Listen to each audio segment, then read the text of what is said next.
vajadzētu mēģināt taisīt pašam savus beatus.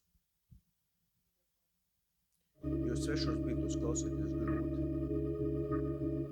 Tik grūti noķert citu cilvēku vaibu. Bet vai man ir jāsajūt cits cilvēks? Bet mūzika ir dzīve.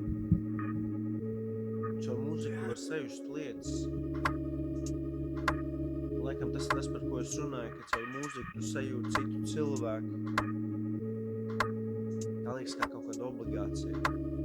Runāt tā kā tu gribi, lai es runāju, nevis tā kā Dievs man saka.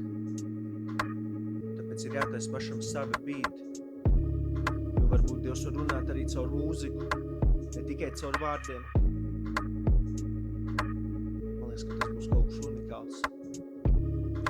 Dzirdēt kaut ko autentisku, kas ir nācis par taisno no Dieva, caur tavām rokām, pateicībā par visu, pat kad ir grūti teikt paldies, kad vairāk negribas runāt par neko. Vienkārši viss liekas nospiedoši, pats sevi nospied. Paša galva tevi nospiež, būvē bildes, rāda stāstus. Gribu, lai tu neesi te, mēģini tevi nospiest.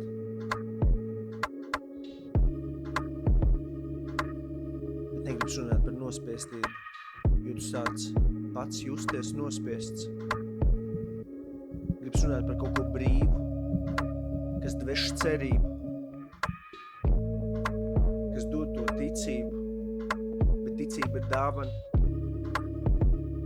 Tu nevar tā vienkārši sākt ticēt, kaut kam ir jānotiek. Tev ir jāsalūst. Tev ir jāpazaudē pašam sevi.